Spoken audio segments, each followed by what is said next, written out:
Msikilizaji, hii ni sehemu ya mwisho ya simulizi inayomhusu binti Anna, The Last Fight. Sehemu ya 3 tulipoishia ni pale ambapo ule mshtuko mkubwa ambao ulionyeshwa na Daudi pamoja na Anna. Ule mshtuko wa Daudi ulimfanya Anna ashtuke pia na kukimbilia ile sehemu ambayo Daudi alikuwa amesimama. Hakika ulikuwa ni mshangao ambao haukuwahi kuwakuta wawili wale tangu walivyojiingiza kwenye mahusiano.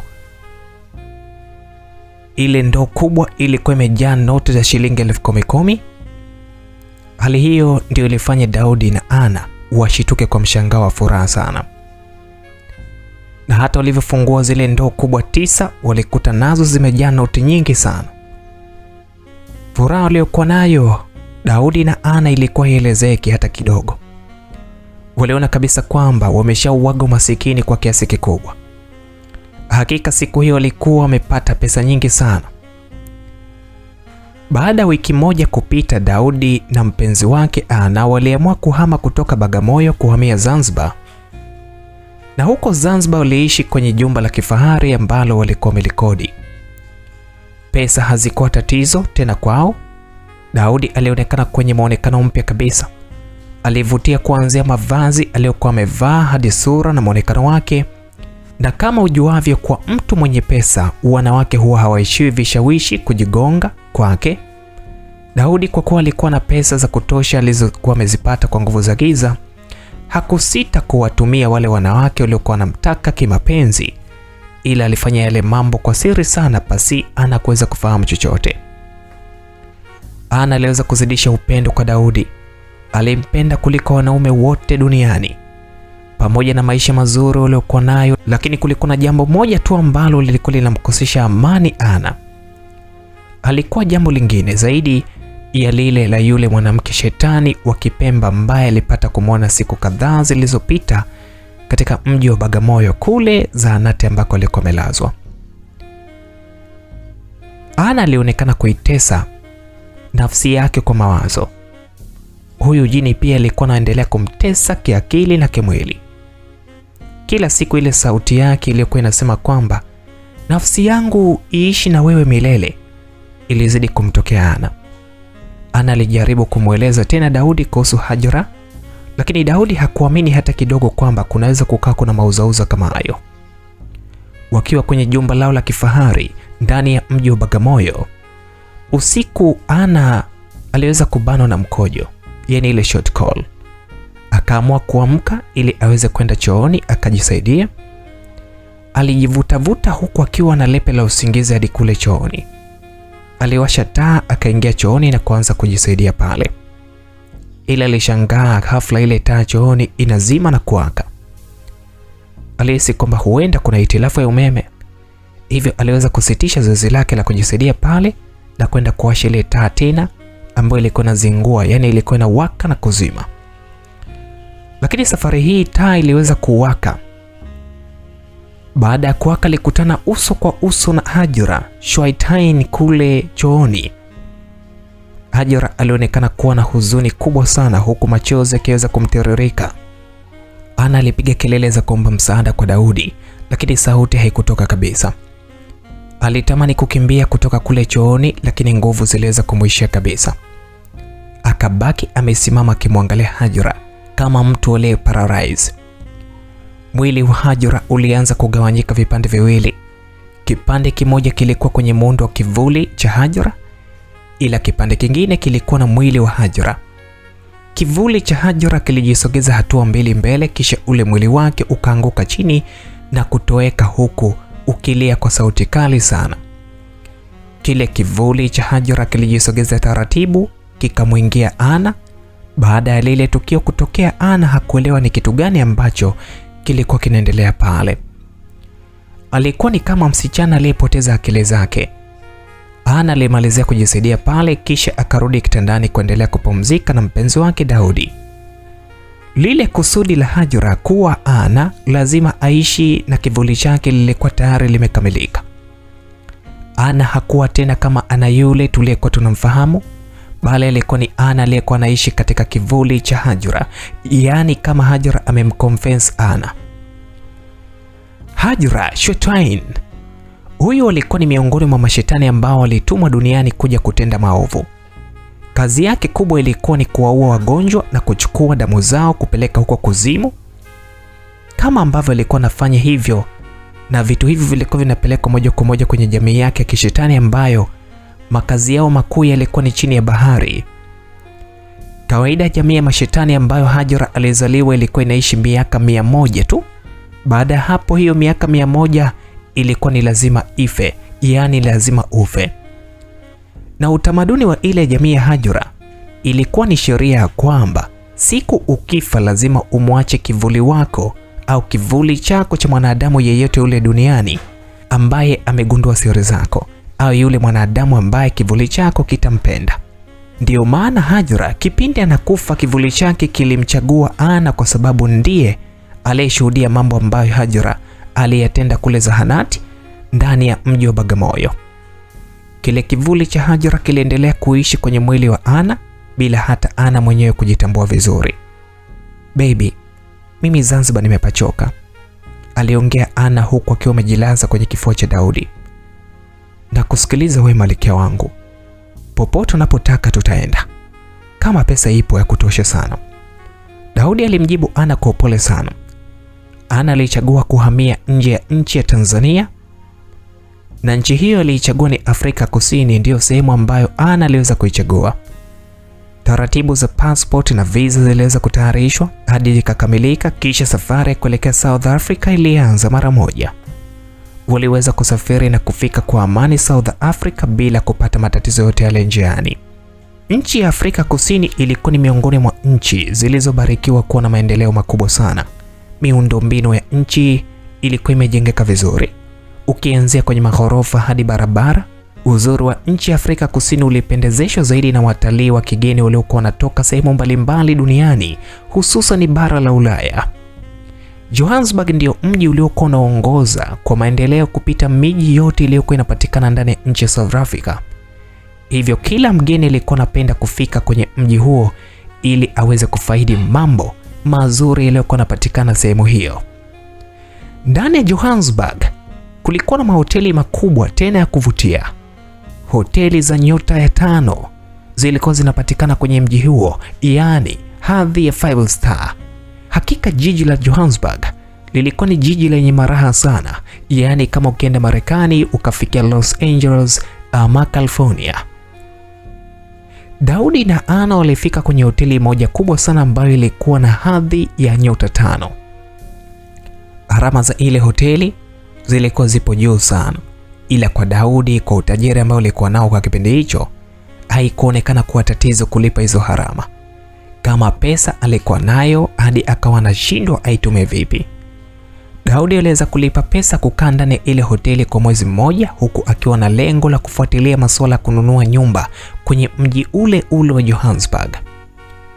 Daudi na Ana waliishi kama mfalme na malkia ndani ya ile hoteli, kwa sababu walikula chochote walichokitaka, walikunywa vinywaji vya kila aina.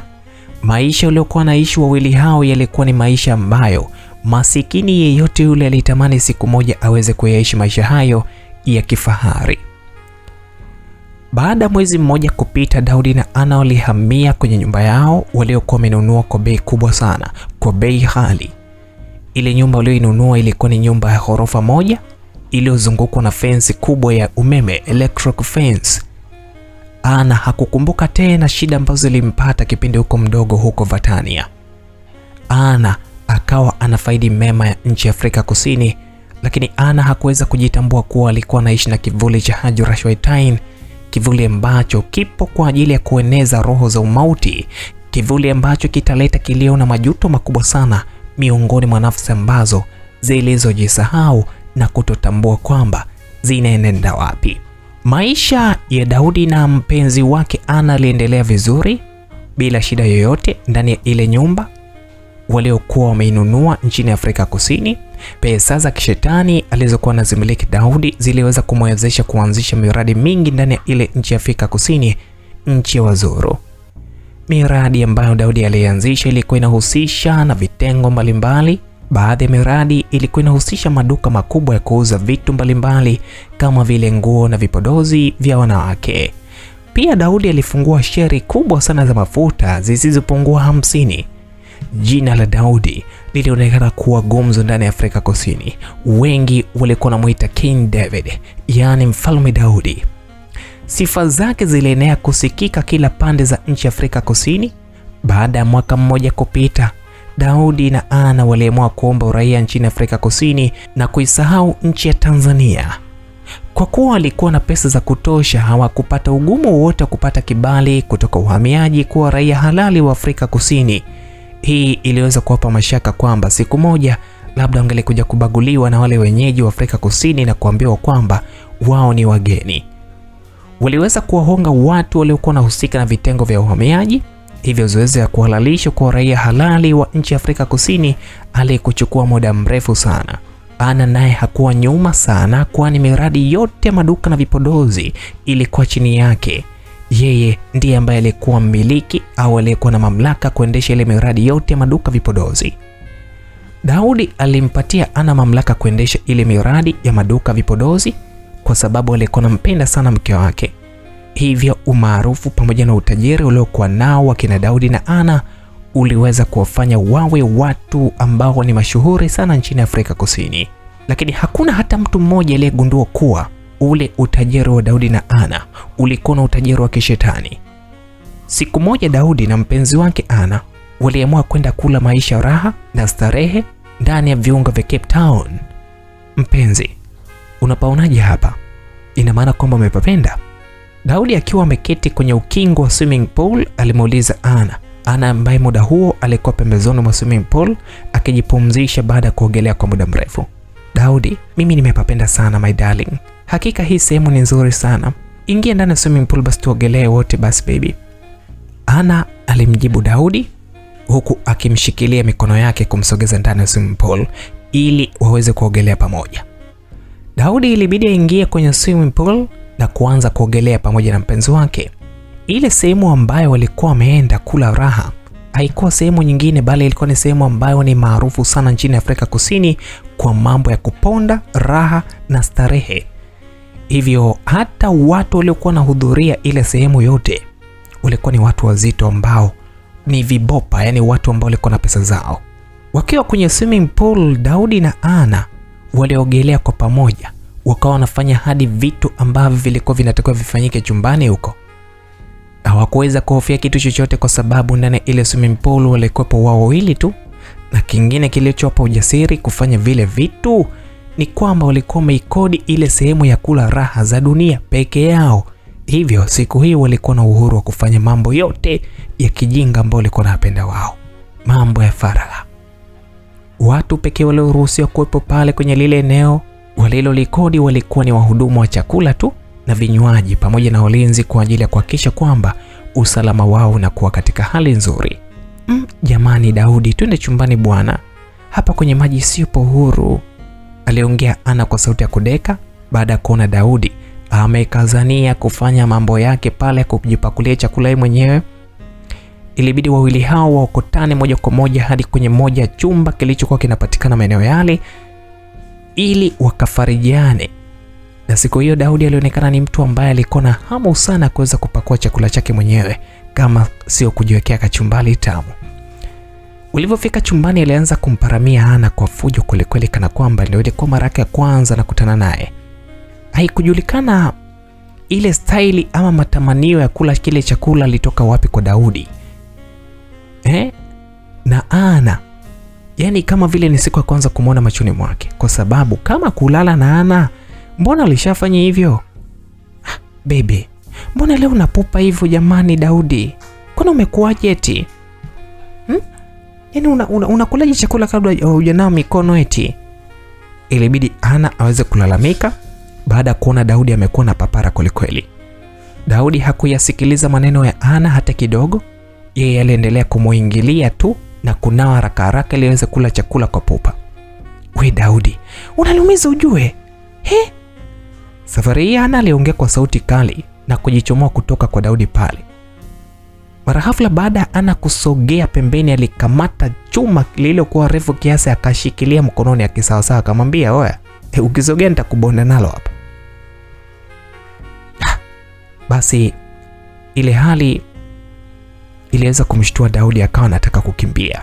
Mbona udem kabadilika hivi? Lakini kabla hajakimbia, Ana alimpiga na lile chuma maeneo ya kichwani mwake na kusababisha Daudi kuanguka chini. "Baby, usiniue, mbona umebadilika hafla hivyo?" Daudi alianza kujitetea huku akivuja damu kichwani mwake, na Ana hakuongea neno lolote hata moja, bali aliendelea kumshambulia Daudi kwa nguvu kwa kutumia kile chuma ambacho alikuwa amekishikilia mkononi. Ana aliendelea kushambulia sana. Mashuka yote pale yaliweza kutapakaa na hata mwili wa Ana pia wote ulikuwa umetapakaa hatari. Baada Ana kufanya yale mauaji, kilionekana kivuli cheusi kikitoka katika mwili wake, kisha kikajisogeza pembeni na kuanza kunyonya zile damu zilizokuwa zinachuruzika kwenye kichwa cha Daudi. Haikupita muda mrefu, kile kivuli kiliweza kurudi tena kwenye mwili wa Ana. Ana alianza kucheka sana kila alipokuwa na uangalia ule mwili wa Daudi. Haikujulikana kwamba ni kitu gani kilimfanya acheke, ila baada ya kucheka alitoweka kiuchawi ndani ya kile chumba baada ya kuhisi vishindo vya watu wakija kwenye mlango wa kile chumba. Msikilizaji, mitaa mbalimbali nchini Afrika Kusini ilijawa na taharuki kubwa baada ya kusikia kifo cha tajiri mkubwa ajulikanaye kwa jina la Daudi. Watu waliogopa zaidi baada ya serikali kueleza jinsi yale mauaji yalivyotendeka pale. Vyombo mbalimbali viliweza kuripoti lile tukio la mauaji ya Daudi. Serikali ya Afrika Kusini iliwaambia wananchi wasio na hofu, ila waliachie jeshi la polisi lifanye kazi yake. Mtu wa kwanza ambaye alikuwa ametiliwa mashaka kuhusika na lile tukio la mauaji alikuwa ni Ana. Ana alihisiwa kuwa lazima atakuwa anajua kila kitu kwa sababu ndio mtu ambaye alikuwa karibu na marehemu Daudi kabla kifo chake. Ana alianza kutafuta kila kona nchi ya Afrika Kusini, lengo ni kukamatwa. Vikosi vingine vilipelekwa mipakani ili kuhakikisha kwamba Ana hawezi kutoroka ama kukimbilia nchi nyingine za jirani. Zoezi la kumtafuta Ana liliweza kudumu ndani ya wiki 3 bila mafanikio yote yale. Ana hakujulikana ni wapi alipokuwa amejificha kwa sababu maaskari walijaribu kumtafuta kila pahala, lakini iliweza kushindikana. Hadi kwenye nyumba ambayo alikuwa anaishi Johannesburg, lakini hawakufanikiwa kumpata Ana. We have put much efforts on this issue, but we don't know the place that she has gone. Tumeweka nguvu zetu nyingi sana kwenye hili swala, lakini hatujui ni sehemu gani huyu mwanamke atakuwa ameenda. Aliongea afisa mmoja wapo wa jeshi la polisi aliyejulikana kwa jina la Ozadweze, akimwelezea mkuu wa kitengo cha jeshi la polisi Afrika Kusini kuhusiana na ugumu ambao wamekumbana nao wa kumtafuta Ana. "Shut up your mouth. Don't tell me again your nonsense words. I gave you this order and you must accomplish it soon as possible. Do you understand what I'm talking about? Nimekupa uwajibike katika hili jambo na nilikupatia hii order na inabidi ukamilishe haraka sana iwezekanavyo." Mkuu wa jeshi la polisi alimvokea sana Ozadweze, kisha akainuka kutoka nje ndani ya ofisi ambayo alikuwa amekuepo. Afisa Ozadweze alikuwa na ndevu zake pale zilizokuwa zimezunguka kidogo kidevu chake, na akawa nawaza sasa ni njia gani itakayotumika au njia gani atakayoitumia ili aweze kufanikisha kumkamata huyu binti Ana. Afisa Ozadweze tangu ajiunge kwenye jeshi la polisi nchini Afrika Kusini lililojulikana kwa jina la PPSA hakuwahi kukutana na ugumu wa kesi kama ile ambayo ilikuwa kwenye jarida lake. Ofisa Ozadweze alikuwa ni askari aliyejengeka vilivyo kwa mafunzo aliyokuwa ameyapata kipindi alipokuwa anajiunga na jeshi la polisi nchini Afrika Kusini, lakini juhudi zake kwenye mafunzo na uvumilivu ndiyo kitu pekee ambacho kilichomwezesha kuyashinda magumu yote aliyokutana nayo kwenye mafunzo. Afisa Ozadweze alikuwa ni askari kijana aliyejazia kila kona mwili wake. Kabla ya tukio la Ana kutoweka, alikuwa ameshafanikisha zoezi la kupatikana kwa majambazi sugu yaliyokuwa amevamia benki kuu ya Afrika Kusini miaka kadhaa iliyopita, na hizo ni miongoni mwa sifa zilizomtambulisha vizuri afisa Ozadweze miongoni mwa wananchi wengi Afrika Kusini Na kwenye ufanyaji kazi wake wote kazi, afisa Uzadweze hakuwahi kukutana na tukio la kutatanisha na la kumuumiza akili kama hili la Anna. Alishindwa kuelewa kama Anna alikuwa ni binadamu wa kawaida au alikuwa ni miongoni mwa magaidi ambao walikuwa ni hatari zaidi. Afisa Uzadweze baada ya kuwaza sana pale ofisini, aliamua kuchukua kikundi cha maskari kadhaa waliokuwa wamevalia kiraia, wakaelekea moja kwa moja kwenye nyumba ambayo marehemu Daudi alikuwa anaishi na Anna.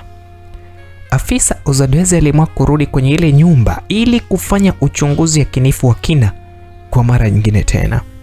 Ukaguzi ulifanyika kwa umakini sana wa hali ya juu. Msako ulitembea kila chumba, huku mbwa wakirandaranda kila kona nyumba ile, hadi chumba ambacho ulikuwa napumzika Daudi na Anna, kubaini kama Anna alikuwa amejificha, lakini hawakufanikiwa kabisa kuona chochote. Baada ya kutafuta kwa muda mrefu bila mafanikio yote yale, afisa Uzadweze na maaskari wengine waliamua kuketi kwenye sebule ya ile nyumba, huku wakaweza kujadili ni njia gani watapaswa kuitumia ili kuhakikisha kwamba Anna anakamatwa na kupelekwa kwenye vyombo vya sheria. Bila kufahamu hili wala lile, kumbe Anna alikuwa amesimama pembeni yao akiwasikiliza, huku amevalia vazi jeusi lililotaka kufanana na baibui. Lile vazi lilikuwa limechufuliwa na damu nyingi, na hakika muonekano wa Anna ulikuwa ni wa kutisha sana. Kilichoshangaza ni kwamba hakuna askari hata mmoja aliyekuwa na uwezo kumuona Anna kwenye lile eneo alilokuwa amesimama, ila Anna yeye alikuwa na uwezo wa kuwaona au kuona kila kitu. Baada ya wale askari kujadiliana vile kwa muda mrefu, waliamua kutoka nje ya ile nyumba. Muda wote huo Anna alikuwa amewakata jicho kali sana, jicho ambalo lilionyesha kabisa halikuwa na usalama hata kidogo. Wale maaskari wapatao 5 wakiongozwa na afisa Uzadweze walitoka hadi nje ya ile nyumba wakiwa ndio wanajiandaa kuondoka. Ila kipindi wanaanza kuondoka, askari mmoja alijikuta amesahau simu yake ndani ya ile nyumba, hivyo ilibidi sasa aweze kurudi mbio mbio kuifuata simu yake pale alipokuwa amekaa. Kitu cha kushangaza, yule askari alivyofika ndani alijikuta akimshuhudia msichana aliyekuwa amevalia vazi jeusi akiwa ametapakaa au akiwa anatisha mwili mzima, huku mkononi mwake ameshikilia mwili wa mtu ambaye hajulikani ni nani. Mtu huyu mwenye mavazi meusi alikuwa anakula nyama pale. Kwa uoga mkubwa uliochanganyika na mshtuko wa moyo, yule askari alianguka chini na kuzimia pale pale. Upande wa nje huku, afisa Uzadweze aliweza kusubiri pale nje kwa muda mrefu bila kuona ujio wa askari wenzao. Ikabidi waweze kurudi ndani kwa pamoja haraka haraka kwenda kumuita ili waondoke kwenye ile nyumba. Wale maskari walianza kumuita yule askari mwenzao, ila hakuonekana kuitika, na wasiwasi ukaanza kuingia pale. Kila mmoja alikamata silaha yake akawa amejiandaa kwa mapambano. Afisa Uzadweze alihisi kwamba huenda ndani ya ile nyumba kulikuwa kuna gaidi amejificha sehemu hatarishi zaidi. Kwa kuwa walikuwa wamebakia maaskari 4, ilibidi kila askari aende upande wake ili kumtafuta yule mhalifu ambaye alihisi kwamba atakuwa amejificha ndani ya ile nyumba. Afisa Uzadweze alienda kwenye nyumba au kwenye vyumba vilivyo upande wa kulia, huku maaskari wengine wakiingia kwenye vyumba vilivyopo upande wa kushoto. Afisa Uzadweze alifungua chumba cha kwanza, lakini hakuona kitu chochote. Akawa anaendelea na kuchunguza chumba vingine, ila alikuwa anaanza kufungua chumba cha pili, na alishtuka baada ya kusikia milio ya risasi ikilindima upande wa pili, huko upande wa kushoto kwenye chumba ambacho askari mmoja aliweza kuingia. Afisa Uzadweze ilibidi aweze kurudi kwa kasi ya ajabu hadi kwenye kile chumba. Alikifungua kwa tahadhari kubwa, lakini alichokikuta hakuamini macho yake. Alimkuta askari mwenzake akiwa ameanguka chini, huku haelewi chochote, yani amefariki papo hapo. Alipomwangalia vizuri, alionekana kuwa kuna kitu kilikuwa kimemng'ata kwa hatari upande wake wa shingoni. Akaanza kushikwa na butwa. Mara hafla maaskari wengine 2 walifika pale katika kile chumba ambacho afisa Uzadweze alikuwepo. Wale maaskari 2 nao walishtuka na kuogopa sana baada ya kumwona mwenzao askari akiwa amenyofolewa, yani sehemu ya shingo, yani kama ameng'atwa na sijui na duma sijui na kitu gani. Afisa Uzadweze alijaribu kumhoji yule askari ambaye alikuwa bado anahema kwamba nini ambacho kimemkuta, lakini alishindwa kabisa kuongea kwa sababu hali yake ilikuwa ni dhaifu sana. Shit. What this? It's maybe a ghost. Let us leave this place now. Shenzi kabisa. Hiki ni nini? Naweza kuwa ni shetani. Tuondokeni eneo hili haraka sana.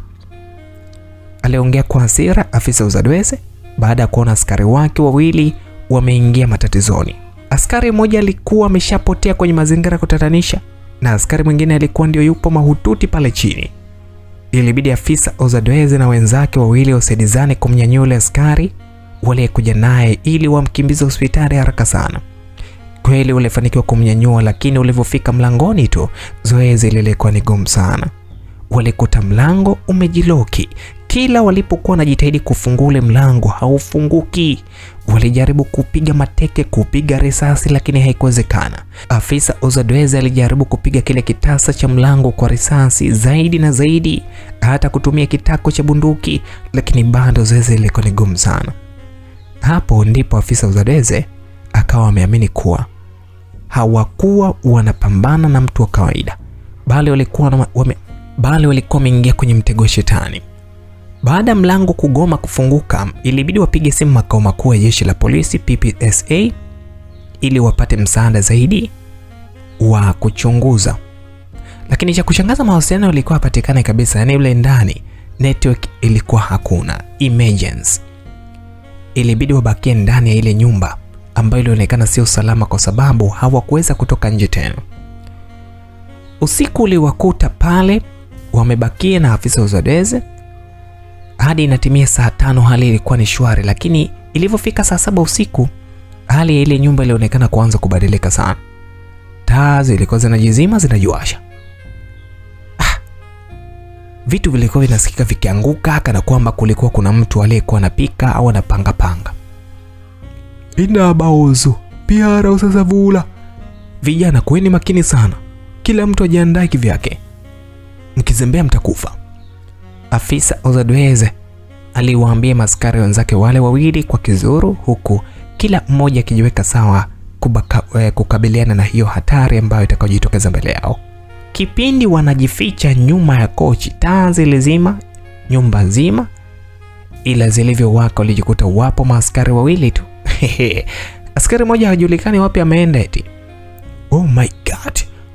Where is Tuse? Oh Mungu wangu, Tuse uko wapi? Aliuliza afisa Uzadweze kwa mshangao mkubwa sana. Lakini ule askari mwingine hakujibu chochote zaidi ya kukimbia mbio za uoga. Afisa Uzadweze alimwambia asikimbie, lakini ule askari hakuelewa chochote. Aliongeza mbio akakimbilia upande wa juu wa ile nyumba ambayo ilikuwa imeundwa kwa mfumo wa ghorofa. Afisa Uzadweze baada kubaki mwenyewe ambako askari mwenzake alikuwa amekimbilia huko juu. Afisa Uzadweze alianza kupanda ngazi taratibu kwa kunyata, na alipofika katikati alisikia mtu akitoa sauti ya uchungu maeneo ya juu huko. Ikabidi akimbie kwenda kuangalia kwamba ni kitu gani kimetokea. Oh my lord. Oh Mungu wangu. Ni mshangao aliokuwa ametoa afisa Uzadweze baada ya kukutana tukio ambalo lilikuwa ni tukio la ajabu sana. Afisa Uzadweze alikuta yule askari aliyekimbilia juu amepoteza maisha, kifo ambacho kilionekana ni cha ajabu sana. Kwa mara ya kwanza tangu aanze kazi, afisa Uzadweze alijikuta anatapika sana. My God, you are the one who knows my end. But if I'm gonna die, please put my soul in a good place. Mungu wangu, wewe ndiye pekee unayejua mwisho wangu. Kama nikifa, tafadhali naomba roho yangu iweke mahali pema peponi. Afisa Uzadweze alijikuta kisali, kwani aliamini lazima naye atakufa tu. Kwa kuwa alijua dhahiri kabisa kwamba hakuwa na nguvu za kupambana na kile kiumbe ambacho kilikuwa ni cha ajabu sana. Afisa Uzadweze alivyomaliza kusali tu ilisikika sauti kali ya mwanamke ikicheka kwa nguvu hadi ikawa inamtisha. Afisa Uzadweze ilibidi aanze kuogopa sana. Kilipita kivuli cheusi kwa kasi mithiri ya upepo, shwa, yani kama kimbunga mbele yake. Afisa Uzadweze baada ya kile kivuli kupita alitokea Ana akiwa amevalia lile vazi jeusi lililokuwa limechafuka kweli. Afisa Uzadweze hakuamini macho yake kwa kile alichokiona mbele ya macho yake, kwamba ni huyu Ana ambaye tulikuwa tunamtafuta. Kwa taharuki aliyokuwa nayo, afisa Uzadweze alijikuta akiangusha silaha aliyokuwa ameishikilia mkononi mwake. Ana alianza kumsogelea afisa Uzadweze ili aweze kutimiza azma yake aliyokuwa amepanga kuitenda. Sura ya Ana ilionekana kuwa sura iliyojaa ukatili wa hali ya juu sana. Hakuonesha hata chembe ya tabasamu. Muda wote Ana alionekana kutisha kwelikweli. Afisa Uzadweze alikuwa anarudi nyuma tu, huku akionyesha ishara kuomba msamaha kwamba yule binti asimdhuru kwa lolote. Kila sehemu alipokuwa anashika, afisa Uzadweze alishangaa kuona kuna tone la damu. Hata kwenye vigae ambako alikuwa na kanyaga na viatu kuliendelea kujichora alama ya hatari. Hilo jambo lilimwongezea uoga zaidi afisa Uzadweze. Ana alimsogelea afisa Uzadweze kwa karibu zaidi hadi wakawa wanaangalia na usoni ana kwa ana. Ana hakutaka kumuua afisa Uzadweze kifo cha haraka, bali alitaka amuue kifo ambacho kitakuwa ni cha mateso makali. Haikuchukua muda mrefu, afisa Uzadweze akawa ameng'atwa na Ana maeneo ya bega. Ila sehemu ambayo afisa Uzadweze alikuwa ameng'atwa ilionekana kumdhoofisha kabisa, kwani aliishiwa nguvu na kudondoka. Maoni mwake, afisa Uzadweze alitamani itokee miujiza kumwondosha ndani ya ile nyumba ambayo ilikuwa ina mateso makali, lakini haikuwezekana tena. Alitamani pia siku zirudi nyuma ili aikata ile kazi ya polisi, lakini alikuwa ameshachelewa tayari. Ana baada ya kumng'ata afisa Uzadweze aliingia kwenye chumba kimoja wapo kilichopo pembeni na kumwacha afisa Uzadweze pale chini akiwa ameishiwa nguvu. Haikupita muda Ana akarudi, huku mkononi ameshikilia vyombo vya kuweza kukusanya ile malighafi ambayo alikuwa anakusanya. Sasa tunajiuliza hapa, huyu ni Ana kweli au ni kile kivuli ambacho kilikuwa kinamwendesha Ana? Najua utakuwa unajiuliza swali hili. Msikilizaji, Ana alimsogelea tena afisa Uzadweze, kisha akaanza kucheka sana, huku mdomoni anatisha kwelikweli, yani meno alianza kujitokeza kwa nje. Afisa Uzadweze alitamani amke ili akimbie, lakini nguvu zilikuwa zimemuishia kabisa. Ana alishikilia zile vifaa vyake muhimu kabisa, akaanza kumshambulia Uzadweze. Maumivu ambayo afisa alikuwa anayasikia yalikuwa ni maumivu ambayo yana mfano. Alipiga kelele nyingi sana za kuomba msaada, lakini hakuna aliyemsikia. Cha ajabu zaidi, zile kelele zilizokuwa anapiga zilikuwa zitoki nje ile nyumba, kwa sababu Ana alikuwa na uwezo wa kufanya sauti isitoke nje.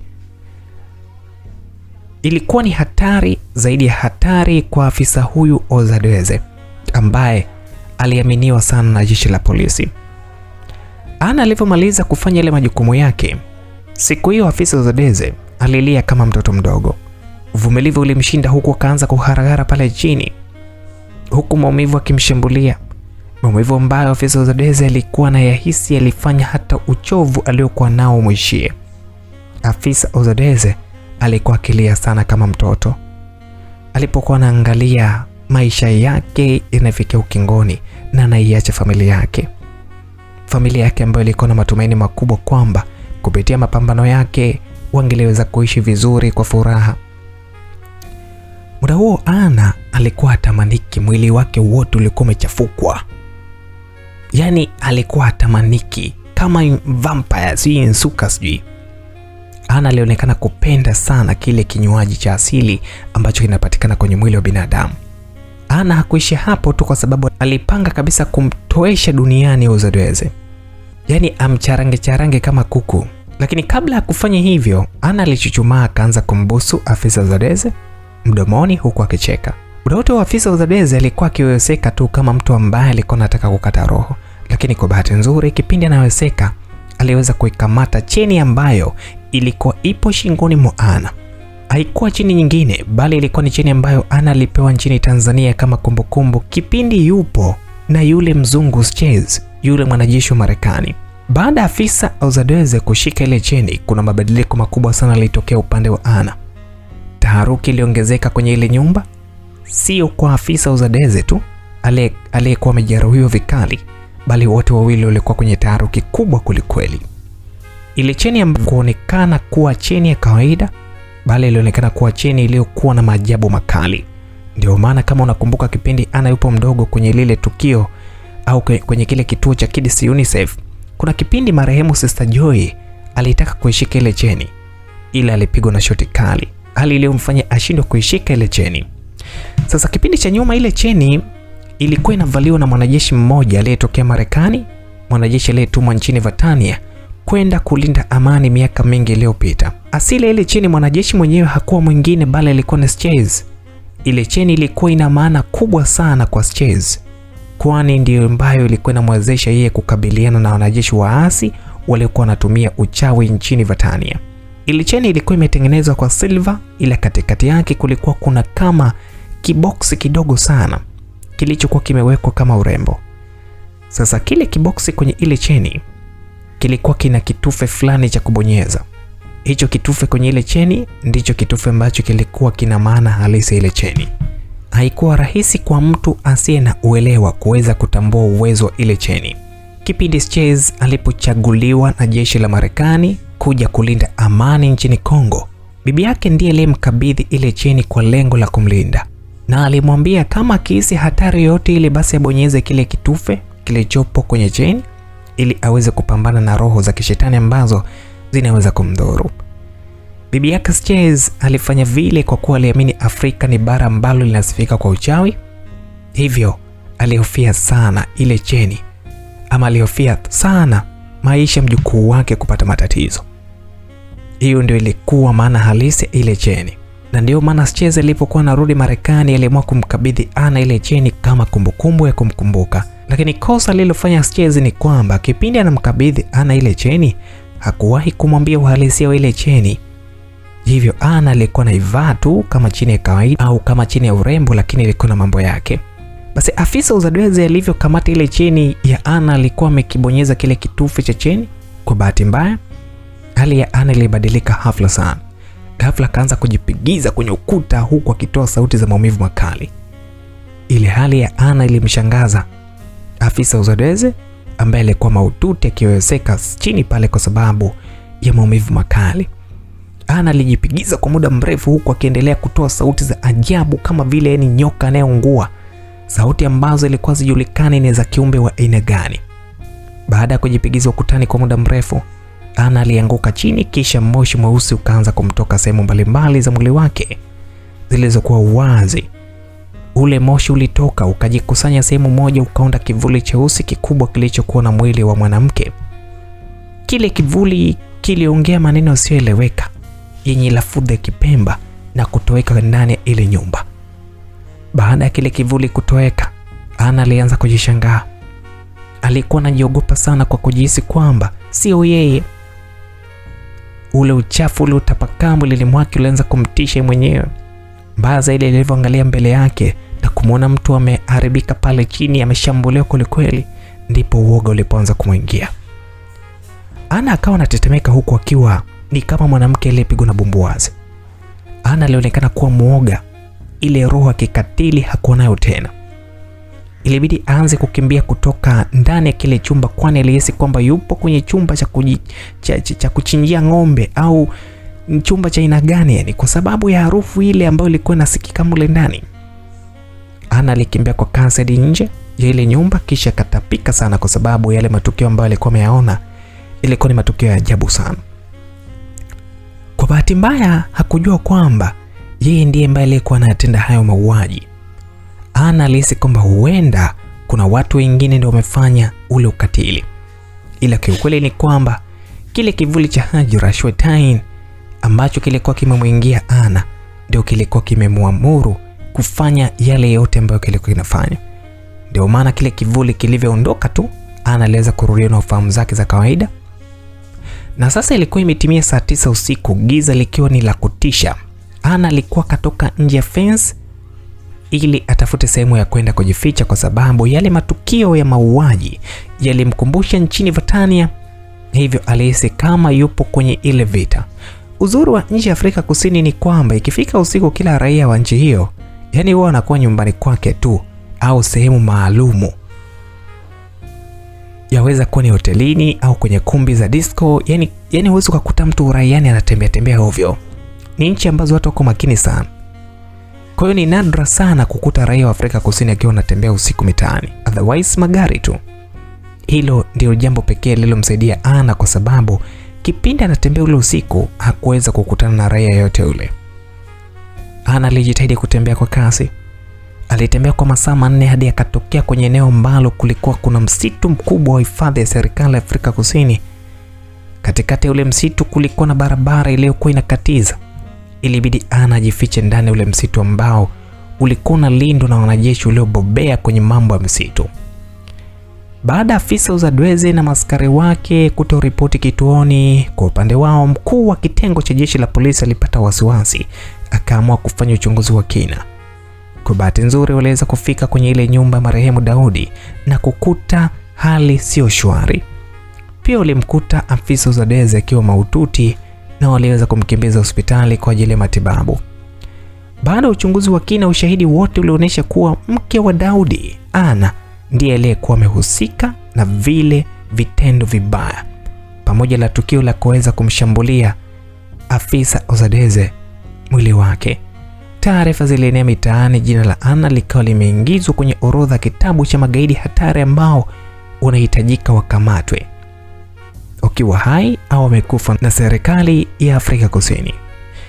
Serikali ya Afrika Kusini ilichapisha picha ya Ana kwenye magazeti ya vipeperushi mbalimbali vilivyokuwa vinahamasisha upatikanaji wa Ana. Bonasi na pesa za kutosha zilipangwa kutolewa kwa raia atakayefanikisha kupatikana kwa Ana. Most wanted, either die or alive. Anatafutwa akiwa hai au amekufa. Ni maneno yaliyokuwa yanasomeka kwenye ukurasa mbele kabisa, front page kwenye magazeti siku hiyo. Baada ya serikali kuahidi kiasi kikubwa cha pesa, kila raia aliamua kuingia mtaani na kuanza kumsaka Ana kwa sababu ya lile donge nono la zawadi lililotolewa kwa ajili ya zile taarifa ambazo zilisambaza kwenye front page za magazeti. Wengi wao walipanga kumsambaratisha kabisa kwa sababu walichoshwa na vitendo vya mauaji ambayo yalikuwa yanatendeka siku za nyuma zilizopita. Msikilizaji, kwa upande wa Ana, alijibanza ndani ya ule msitu wa hifadhi kwa muda masaa 8 bila kutoka. Alikuwa amejificha kwenye kichaka kilichokuwa kipo mkabala kabisa na barabara iliyokuwa inapita ndani ya ule msitu. Akawa anajiambia mwenyewe kwamba who I am and why this all happens to me. Mimi ni nani na kwa nini haya yote yametokea kwangu? Ana alijisemea kimoyomoyo kwa lugha ya Kiingereza, kwa kuwa alikuwa anazifahamu vizuri lugha ya Kiingereza na Kiswahili. Njaa kali ilianza kuliandama tumbo la Ana. Alijaribu kuvumilia, lakini njaa haikuonekana kuwa jambo la mchezo. Tumbo lilianza kumsokota taratibu kabisa. Baada ya njaa kumzidi, aliamua kuanza kutembea ndani ya ule msitu kwa uangalifu mkubwa sana, ili asije kuonekana na mtu yeyote ule. Lengo lake lilikuwa ni kutafuta sehemu ambayo anaweza kapata japo mti wa matunda ili ale kupoza ile njaa ambayo ilikuwa inamwandama.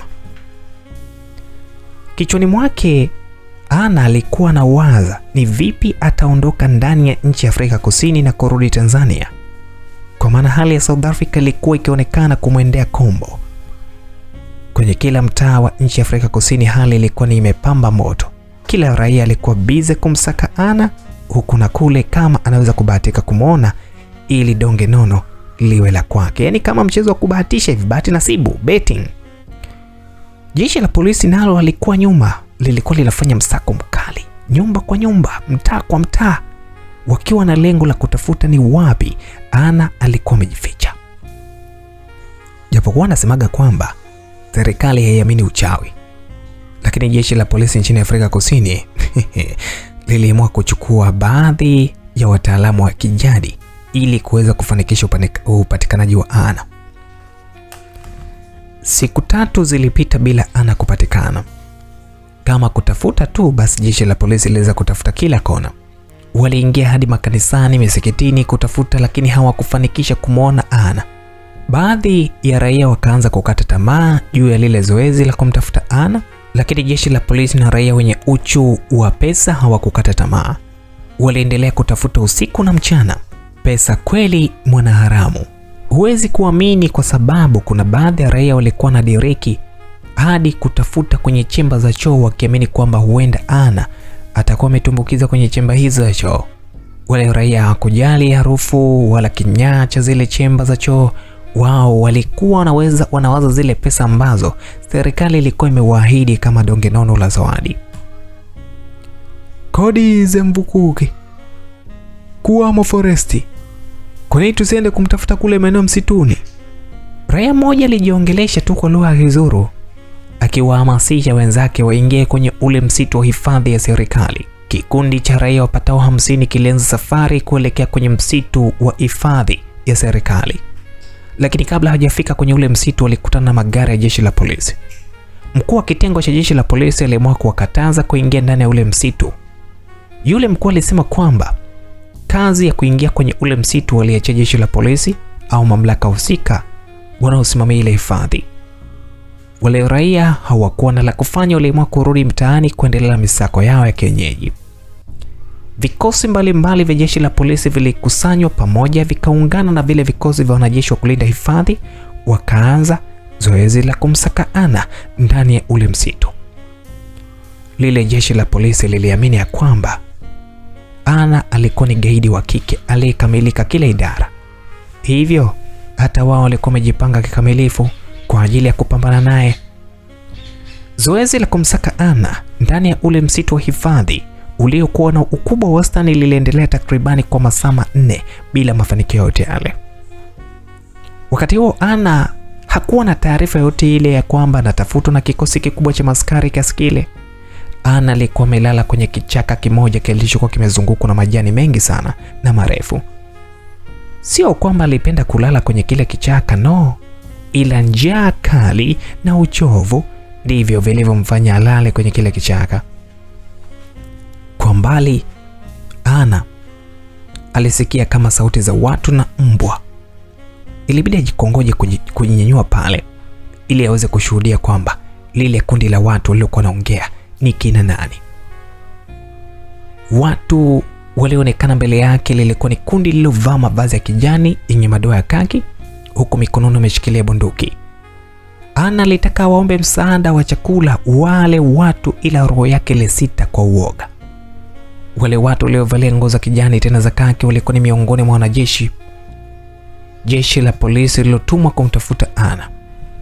Uoga ulimjaa. Akaona ni vyema ajikokote pale chini alipokuwa amelala ili aweze kukimbia, kwani tayari alikuwa ameshahisi hatari. Anna alianza kukimbia kwa tabu sana. Kile kitendo cha Anna kukimbia lilikuwa ni moja la kosa kubwa sana kulitenda kwenye maisha yake, kwani kipindi anakimbia wale maskari waliweza kuona kitu cheusi na mbwa walianza kubweka.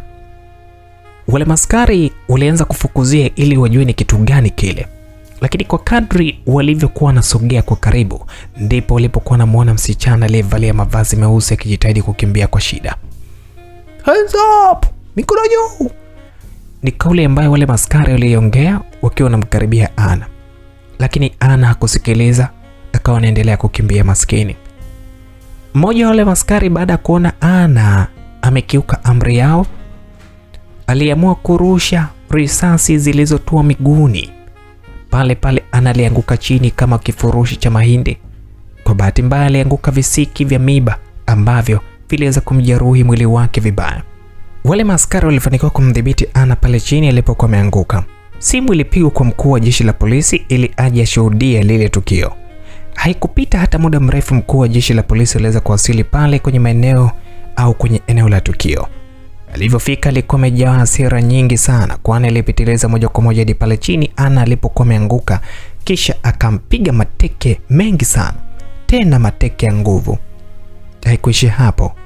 Yule mkuu alianza kumkanyaga kwa nguvu yule Anna, binti ambaye masikini si gaidi, masikini ni mambo tu ya dunia ambayo alikuwa amemkumba.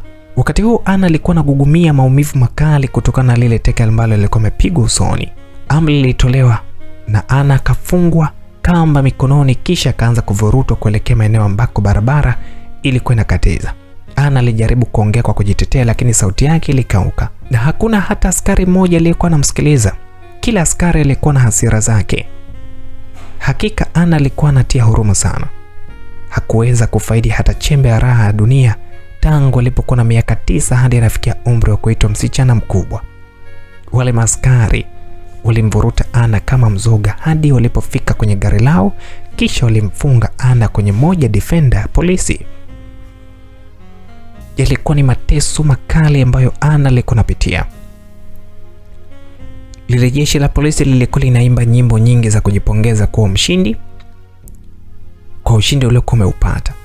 Wao walikuwa najua kwamba wamempata gaidi aliyekuwa hatari zaidi, lakini kiuhalisia ni kwamba walikuwa na yadhibu nafsi ya msichana asiyekuwa na hatia hata kidogo. Kipindi Anna anapitia hayo mateso yote, sauti ya kilio chake haikusikika tena, wala fujo za kujitikisa kwenye ile kamba waliokuwa wamemfunga hazikuendelea tena. Baada ya wale maaskari kugundua kuwa Anna amefariki dunia, waliamua kumfungua na kumwacha pale pale barabarani ili aje kudhuriwa na wanyama wakali. Video pamoja na picha za ile tukio lilichukuliwa na wale maaskari kwa ajili ya kwenda kutoa uthibitisho wa kwamba gaidi wa kike aliyetikisa Afrika Kusini amesambaratishwa. Lile jeshi la polisi lilivyoondoka eneo lile, ilivuma dhoruba kali, kisha mvua ya wastani ilinyesha. Mawingu yalianza kurindima kwa wingi kila kona ya nchi ya Afrika Kusini. Giza kali lilitanda kwa muda, kisha likapungua. Pembezoni mwa mwili wa Anna walionekana kushuka kunguru watatu wakiwa wamezunguka ule mwili. Wale kunguru walibadilika na kuwa watu watatu. Walikuwa wapo mithiri ya upepo. Wale watu watatu walikuwa nalia sana pembezoni mwa ule mwili. Wale watu watatu walikuwa ni mizimu wa familia yake. Alikuwa ni baba yake, mama yake pamoja na mdogo wake Dennis. Hakika ilikuwa ni huzuni iliyotawala. Baada ya muda, wale watu watatu waliweza kurudi kwenye miili ya ndege ama kunguru ulioshuka pale na wakapaa angani. Mwili wa binti Anna ulibakia pale barabarani hadi ukaanza kuharibika. Hakuna hata mtu mmoja aliyediriki kwenda kusitiri ule mwili. Siku iliyofuata, serikali ya nchi ya Afrika Kusini iliweza kuripoti lile tukio la kukamatwa kwa Anna, na wananchi wengi walifurahi lile tukio, japo wengine walinuna kwa sababu walikuwa wamezikosa zile pesa ambazo serikali ilikuwa imeziweka kwa yeyote atakayefanikisha zoezi la kukamata kwa Anna. Msikilizaji, ni kushukuru sana kwa kusikiliza hii simulizi kuanzia mwanzo mpaka mwisho wa simulizi hii. Huu ndio mwisho wa simulizi wa binti Anna, mwanamke aliyenitoa machozi kuanzia mwanzo simulizi hadi mwisho inafikia tamati. Funzo ni kwamba si kila mtu mbaya kwenye jamii anafanya ule ubaya kwa kupenda. Kuna wengine wanaamrishwa tu na nguvu zilizokuwa ndani yao, nguvu za kichawi, nguvu za maajabu, nguvu za vibwengo, majini na vinyamkera, nguvu ambazo hawana uwezo wa kupingana nazo. Roho ya Anna ilale mahali pema peponi. Lakini ni kwamba nguvu hizi ambazo tunazungumzia zinaweza zikaondoka pale ambapo taamini kwamba Mwenyezi Mungu ndiye bulldozer wa kusambaratisha hivi vyote. Kila kitu kinawezekana. Hizi nguvu hazitakutesa tena. Hizi nguvu ni za kila aina.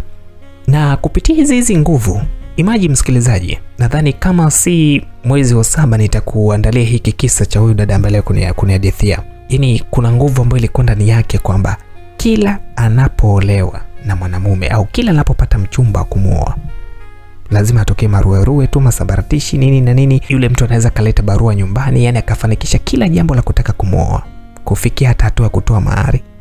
Atakapoondoka yule mtu hapigi tena simu wala yani yule dada ndo alikuwa anahangaika. Zaidi ya wanaume 5 ambao walijitokeza kwenye maisha yake walipotelea kusikojulikana. Sasa unaweza kujiuliza kwamba ni nini hiki? Nimezaliwa na mkosi sio nini? Kuna nguvu imeshakuingia tayari, yani yenyewe inakuendesha. Mwanaume atakuona mzuri tu siku ya kwanza, lakini siku ya pili au baada ya mwezi anakuona kama kituo cha polisi kwamba huyu Tekla nini tena huyu? Anapiga simu, huyu tena bibie vipi tena? Kwa hiyo nguvu hizi zinawezekana kutoka, zinawezekana tukiamua kabisa ni reality ya kusimama sisi wenyewe tufanye ile personal healing kabisa kwa imani. Unapona na unasonga mbele kwa sababu Mungu katuleta duniani hapa tufurahi. Mungu katuleta tuendelee kusimama katika upendo na amani iliyokusudiwa. Mimi ni Emmanuel Chilimo, ni cheki kupitia 0657203140.